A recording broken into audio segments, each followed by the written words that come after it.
The palace floor shook as the warning sirens blared through the ancient halls of Ultheria Prime. Guards rushed down the crimson corridors, weapons drawn, armor clanking. Outside, the sky was burning orange, torn apart by the enemy's sudden attack. Explosions lit the mountains in the distance. The invasion had begun, and they were not ready. Inside the throne chamber, Princess Kalira stood barefoot, wrapped in a half-torn ceremonial robe. Her golden armor lay in pieces beside her. She was breathing hard, her blue skin marked with smoke and bruises. Her people were being slaughtered, and her elite guards had been killed one by one.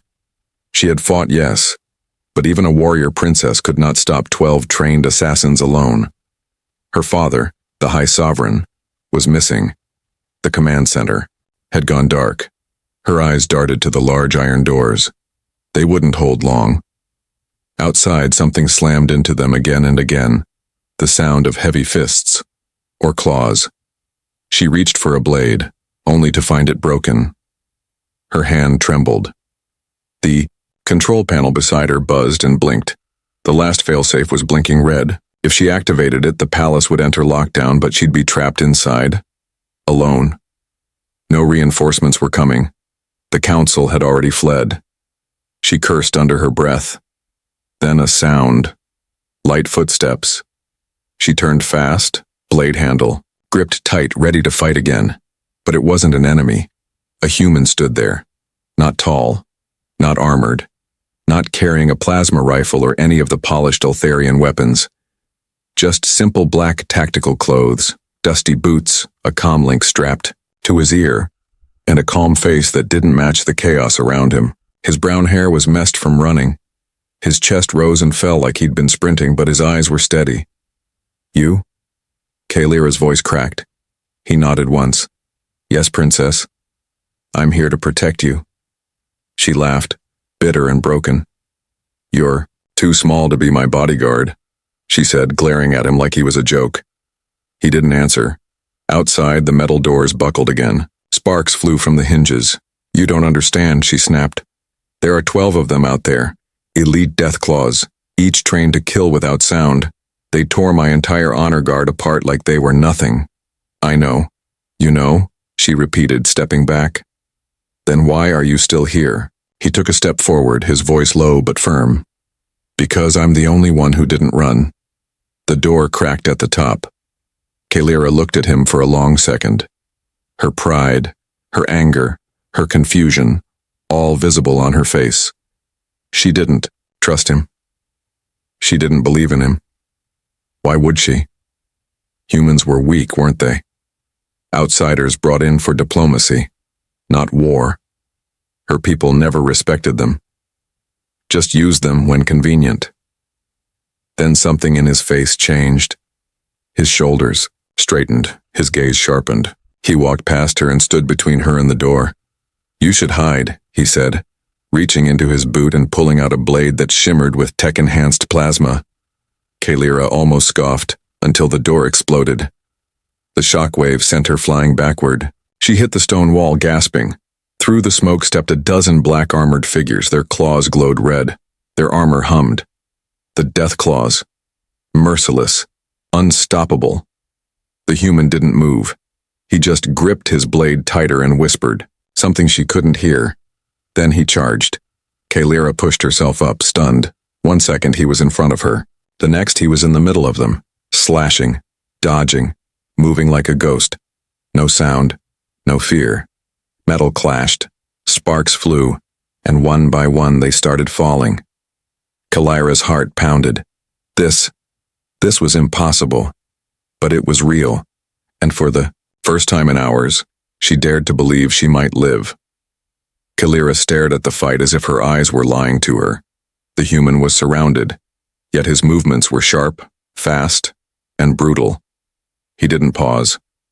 His feet shifted like water across the stone floor, dodging each deathclaw strike by inches. His blade moved faster than her mind could follow, cutting through armor that should have been too strong. 3 were already down. She couldn't even understand how. Deathclaws were the best of the enemy's assassins, genetically improved, cold, silent, made to kill and vanish. Yet here they were, dying like trainees. One lunged at him from behind.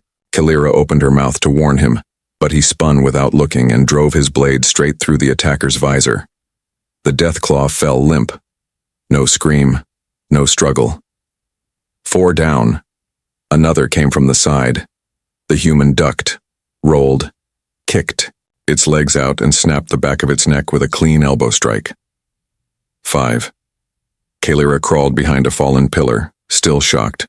Her limbs ached, but she couldn't look away. She wasn't weak. She had trained for years, led missions, fought. Beasts on the lava moons. But this was something else. She heard one of the attackers growl something in their language. Too fast, it hissed. The human's voice cut back, calm and deadly.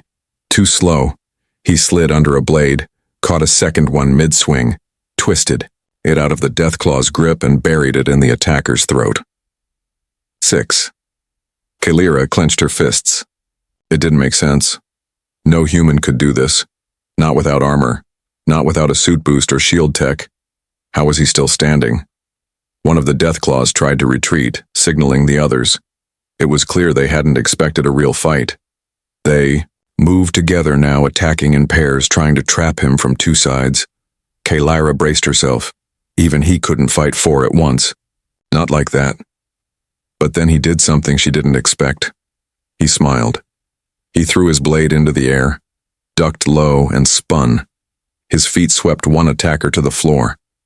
As it hit the ground, he caught the falling blade midair and drove it backward, into another deathclaw behind him. 8. They panicked. She saw it. The ones that were left moved back, and then, without a word, he ran straight into them. The force of his rush broke their line. One fell from a kick to the chest, another from a quick jab to the neck. The last 2 tried to fight, slashing wildly. He let one blade scrape his arm, ignored the blood, and punched the attacker so hard that the helmet shattered. 9, 10, 11. The last one stood there, frozen. This one was bigger than the others.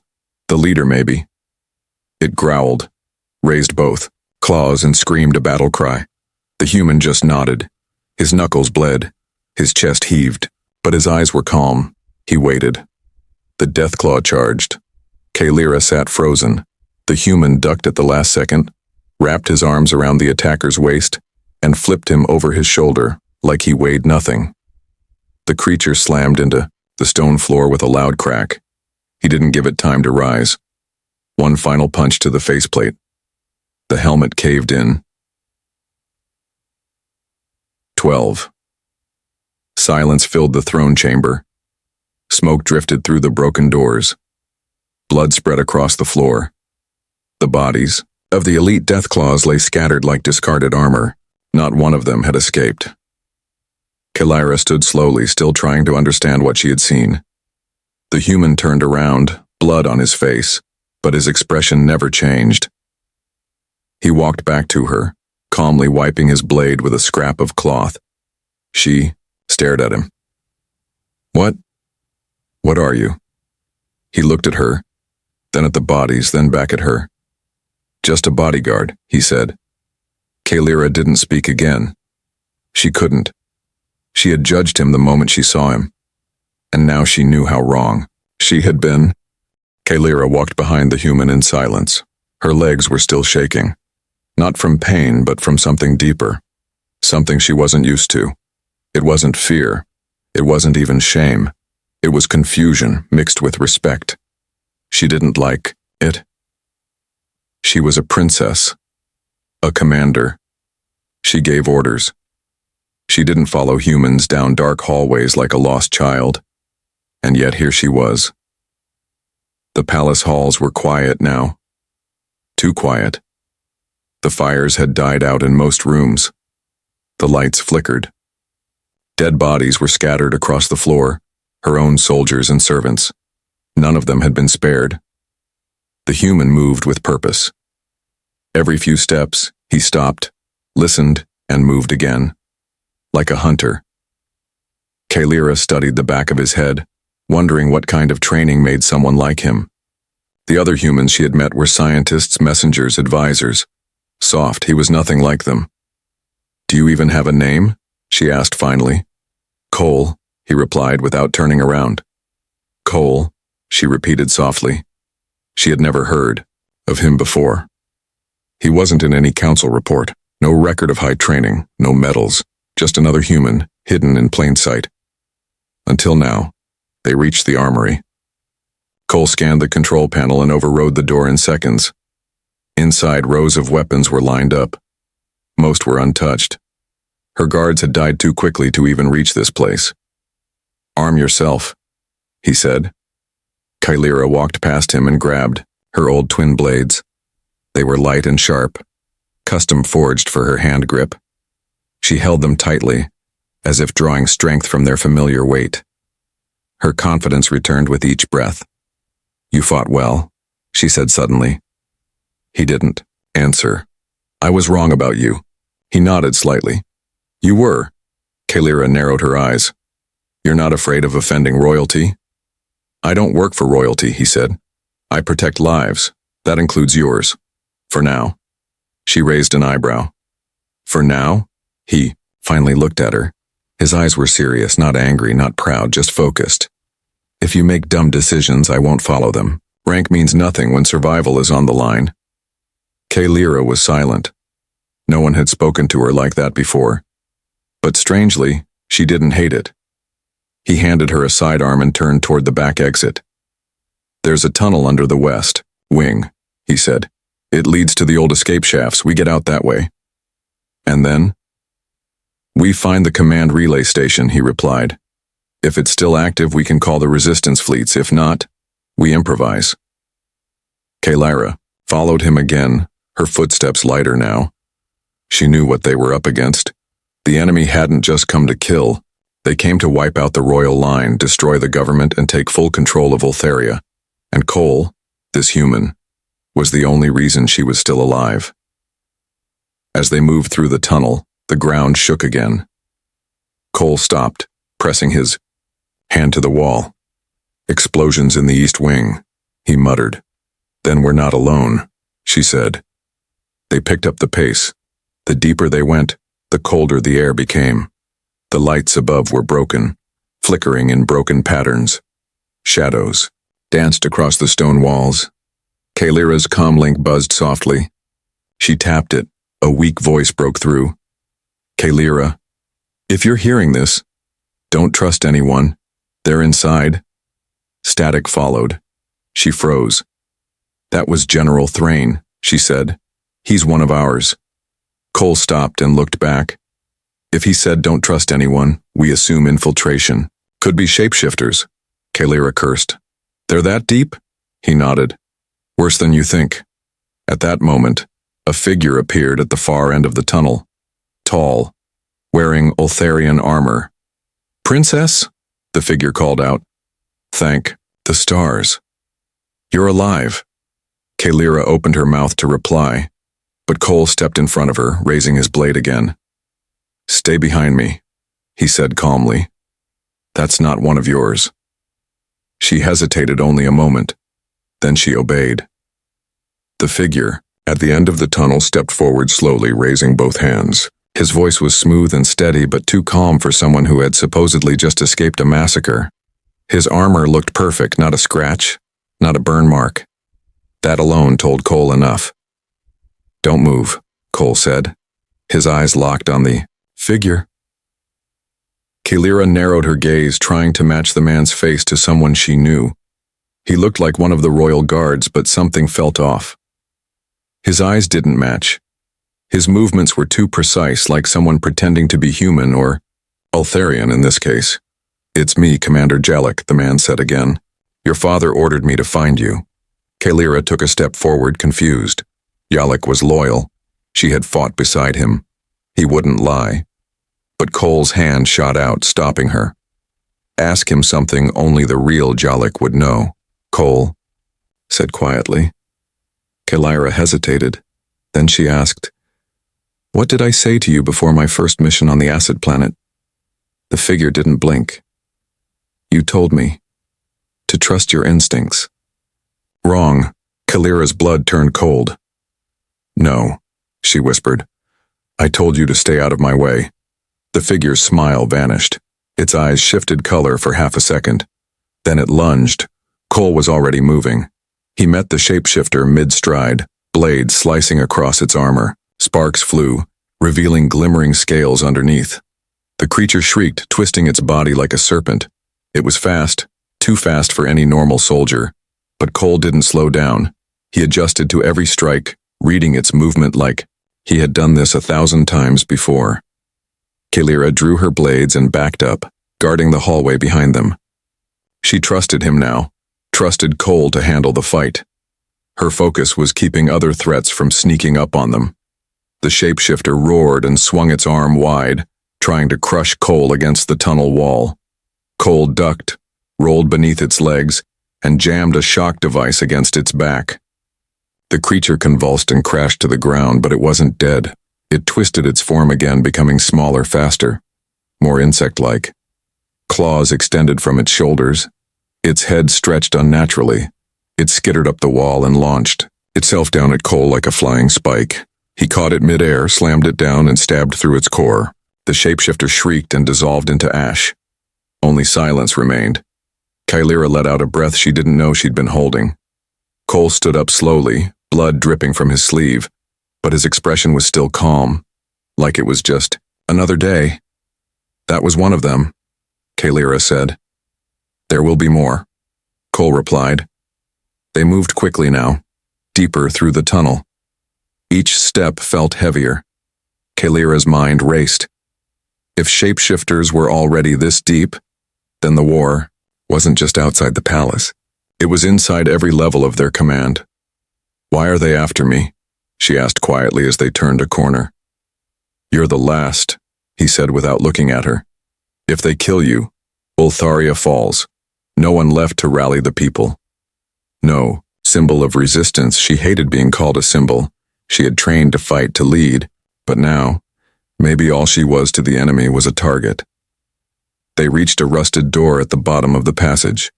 Cole opened it with effort, and behind it lay a dark chamber lit only by a flickering blue screen. A small communication hub. Old tech, but still active. Cole stepped in and started checking systems. Kalira stood behind him, suddenly aware of how alone they were.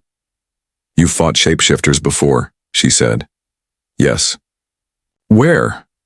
"Everywhere." She wanted to ask more, but the screen lit up and Cole's face tightened. "What is it?" she asked. "The enemy has control over half the city. The spaceport is under siege. No way out." She felt her heart sink. But Cole looked at her and said, "Then we make a way." The screen flickered with live satellite feeds, burning towers, crashed transports, columns of enemy troops marching through the city streets. Cole's fingers moved quickly across the control board, switching between channels. Each one showed more destruction. There were no friendly signals, no rescue codes, just silence and fire. Kalira stood beside him, arms folded. Her jaw was tight, but her eyes betrayed the worry she tried to hide. "This isn't just an attack," she said. "It's a full invasion." Cole nodded. "Planned, coordinated. Someone gave them access from the inside. Traitors? Or someone very smart playing both sides?" He tapped a final key, shutting down the hub after downloading the data. Then he turned to her. "We need to reach the outer wall. I saw a path near the palace garden before. There's an old launch bay hidden beneath the cliffs. If it's still there, we can steal a scout ship." Kalira frowned. "That bay was sealed decades ago." "Then let's hope they forgot that." They left the hub and climbed into a narrow vent tunnel. It was tight and dark, but it ran above the palace halls where the enemy patrols walked. Cole moved first, crawling silently through the dust and metal. Kalira followed close behind, her heart pounding. Every few meters, Cole stopped and listened. Once a group of enemy soldiers passed below them. Their deep voices echoed through the vent grates. Kalira recognized the language. Ancient battle code. Ruthless orders. One line repeated over and over. "Find the princess." Alive. She didn't. know why they wanted her alive. But it couldn't be for anything good. After 20 minutes, they reached a broken grate. Cole pushed it open carefully and dropped down into what looked like a storage chamber. Kalira followed. The room was lined with empty crates and old royal banners covered in dust. Cole walked ahead, listening to every step. "Wait," Kalira said. "Why are you really doing this?" He looked back at her. "You don't belong to this planet. You're not Eltharian. You could have escaped. No one would have stopped you. Why did you stay?" Cole was quiet for a moment. Then he answered, "Because I've seen what happens when good people do nothing." Kalira watched him closely. His answer wasn't long, but it meant more than any oath she had ever heard. She didn't ask again. They reached the garden level. It used to be a place of peace, filled with glowing trees and water streams. Now it was destroyed, plants burned, statues broken. The sky above was dark, filled with smoke. Still, the path to the cliffside was there, but so were enemy soldiers. A patrol of 6 stood between them and the path, each armed with sonic rifles and scanner drones. The slightest noise would alert others. Kalira started to raise her weapon, but Cole stopped her with a gesture. "I'll go first." Quietly. Before she could argue, he was already moving. Like a shadow, he crept through broken stone, slipping behind pillars, past twisted trees. He reached the first soldier, grabbed him from behind, and dropped him without a sound. One by one, the others followed. It was over in less than a minute. When Kalira reached him, the bodies were already hidden in the tall grass. "You move like a ghost," she whispered. "No," he replied. "Just trained to survive." They reached the cliffside entrance. It was covered in vines and rock. Most wouldn't have noticed it, but Cole pulled them aside and entered the code into a half-broken keypad. The door opened. Inside was a wide hangar filled with dust-covered scout ships. Most were broken, but in the corner one still blinked with power. Cole walked toward it. Kalira followed, eyes wide. "You really planned all this," she said. "I had a feeling no one else would." He reached the ship's control panel and started powering it up. Behind them, a voice echoed through the hangar. "So, the human is still alive." Kalira turned fast. A tall figure stepped from the shadows, armored, face hidden. She recognized the voice. So did Cole. It was someone who wasn't supposed to be here, someone they both thought was dead. Kalira took a slow step back as the armored figure moved forward. The voice was deep, sharp, and cold. She hadn't heard it in a long time, and she had hoped never to hear it again. The sound brought back memories of betrayal, of blood on polished floors, of a trusted face turning away during her darkest hour. "General Vorik," she whispered. Cole didn't move. His hand hovered near his blade. His eyes never left the figure. Vorik stopped in front of them. His armor was black with red markings, the symbol of the new empire scratched into his chest plate. His helmet's visor shimmered, hiding his eyes. "You survived," he said, voice steady. "I didn't expect that." Kalira clenched her fists. "You betrayed the crown. You were sworn to protect my father." "I protected this planet," Vorik said. "Your father was weak. He let the humans in. He trusted diplomacy when we needed power. Now look around you.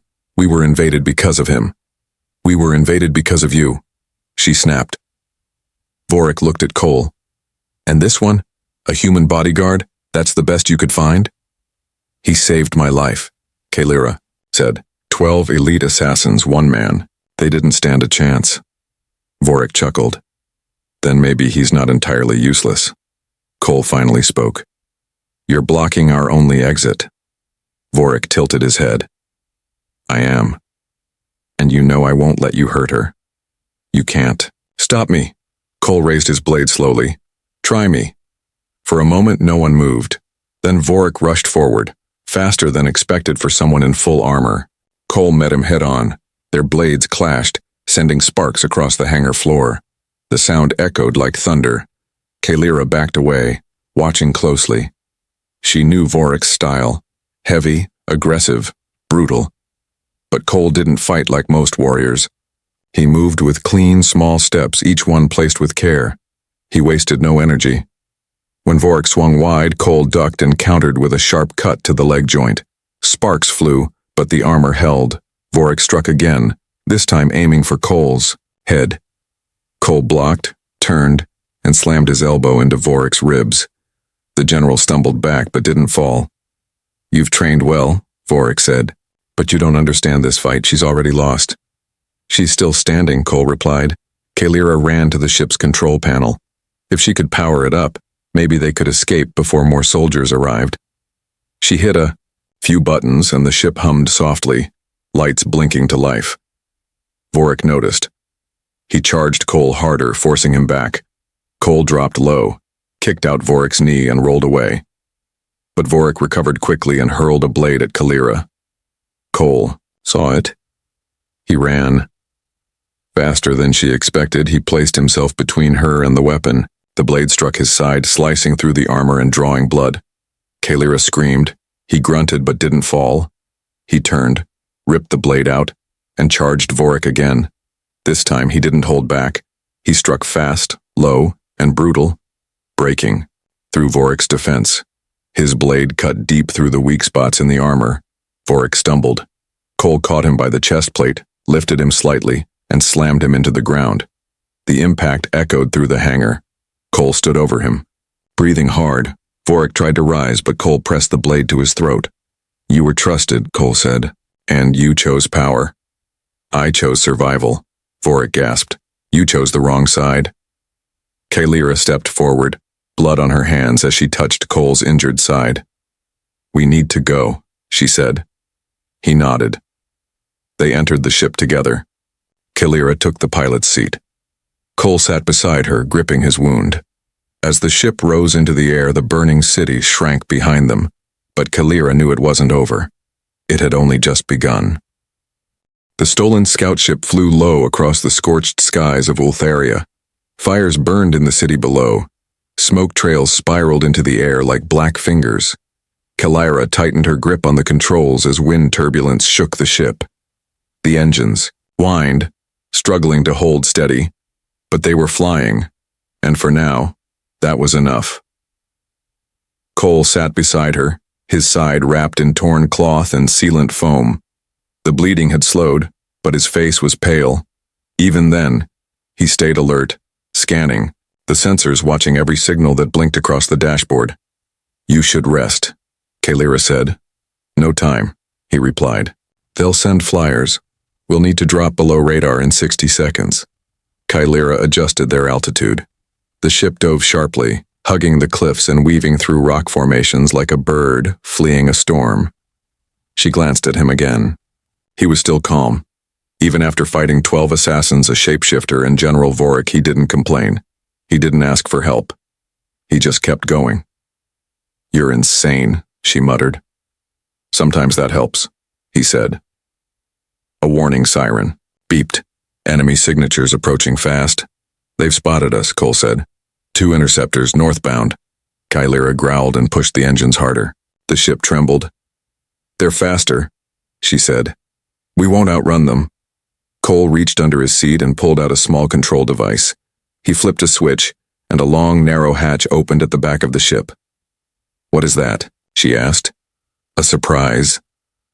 She saw 2 blinking red cylinders drop from the hatch and fall behind them. A second later, both exploded in a brilliant flash, spreading a dense cloud of reflective dust into the air. The radar scrambled. The enemy ships flew straight through, unable to lock on. One spun out and crashed into a cliff. The other veered off course. Kalira's eyes widened. "That was not standard equipment." "Nothing I carry is standard," he said. The radar cleared. No more enemies on the screen. They kept flying in silence deeper into the countryside, away from the city and toward the mountains.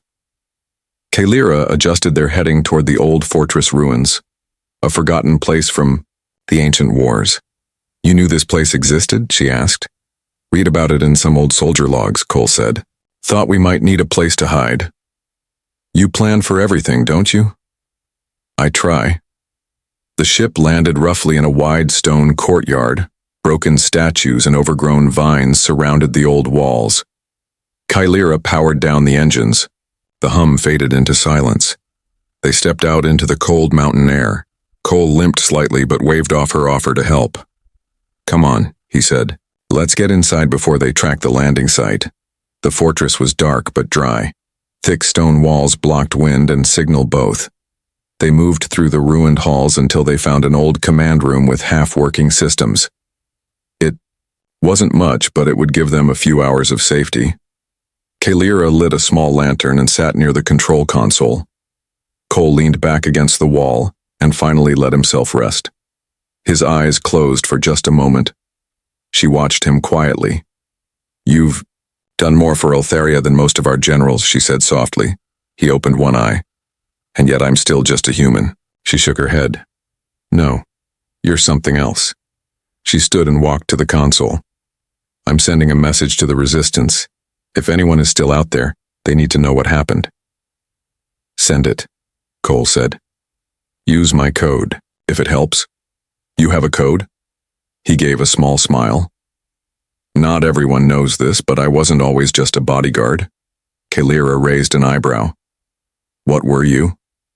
He looked at her, calm and quiet. "A ghost. The kind they send when all else fails." She stared at him for a long second. Then she turned back to the console and began typing the transmission. Help was far away, but hope had already begun to return. Kylera's fingers moved quickly over the control board. The console sparked and flickered, but it was working, barely. She typed the message in both Eltharian and Earth Standard, tagging every known resistance frequency. "This is Princess Kylera. I am alive. Repeat, I am alive. The palace has fallen. Command is compromised. General Vorik betrayed the crown. The shapeshifters are here. If you are loyal to Eltheria, respond." She glanced back at Cole, who was resting against the stone wall with his eyes half closed. His bandage was soaked in blood, but he refused to lie down. The transmitter buzzed. A faint voice came through. Weak, broken by static. "Kylera, is that really you?" She leaned in. "Yes. I'm with an allied operative. Send coordinates. We'll regroup." "Understood," the voice said. "We're 40 miles south, hidden in the cliff barracks, but we don't have long. The enemy's building something, a beacon. It's meant to call reinforcements from off-world. If they finish it, we're done." Kylera froze. "When?" she asked. "Tomorrow. Maybe sooner." The signal cut. She stood, slowly, and turned to Cole. "They're calling for a second wave," she said. "We don't stop it, they'll bring in armies." Cole opened his eyes fully. "Where?" She uploaded the coordinates to the display. It was close, too close. Deep in the old mining district near the ash fields. Kylera studied the map. "We'll never make it in time on foot," she said. Cole stood, slowly but steady. "Then we don't walk." They rushed back to the ship. Cole bypassed the core safety lock and rerouted the power to the boosters. "You're going to burn the engine out," she warned. He nodded. "We only need one trip." The ship roared to life and launched into the sky. They flew low and fast, across the ash plains. Black dust stormed around them. The beacon site came into view, a tall spire rising from the ground, glowing with pulsing red energy. Dozens of enemy workers, soldiers, and mech units guarded it. The structure was almost complete. "We can't take them all head-on," Kylera said. "No," Cole replied, "but we can destroy the spire." "With what?" He opened a small side panel and revealed a compact plasma charge. "That's not standard bodyguard gear," she muttered. "I told you I'm not standard anything." Kylera flew the ship toward a high ledge near the spire. They landed hard behind a wall of shattered stone. "Once we're in," Cole said, "I'll plant the charge. You cover me." "No," she said. "We go together." He looked at her for a long second, then nodded. They moved like shadows through the ruins. Cole was fast, but Kylera was just as sharp now. Her blades struck with purpose. They reached the base of the spire, avoiding the patrols. Cole placed the charge and set the timer. 3 minutes, he said. Suddenly, alarms blared. They'd been spotted. Kalira turned and slashed through a charging soldier. Cole shot another. Then a mech rose from behind the structure. Massive. Armored, aiming its cannons. "We need to move," he shouted. They ran. Blaster fire chased them through the broken ground. Cole pushed Kalira forward, even as his injured side slowed him. The countdown ticked lower. They reached the ship just as the spire behind them glowed brighter. 5 seconds. They launched into the air. Below them, the spire exploded. A brilliant, red shockwave burst through the sky, tearing apart everything in the blast zone. The beacon was gone. Inside the ship, Kalira steadied the controls. Cole leaned back, finally letting his breath slow. "You're bleeding again," she said. "I'll live." She looked at him, more serious now. "You didn't just save me. You saved Ultheria." He didn't answer at first, then he said, "Next time you need a bodyguard, don't judge him by his size." Kalira smiled. "I won't." Far below, the enemy's plans burned in ruin, and above it all, a human and an alien princess flew side by side, survivors of a war and the beginning of something new.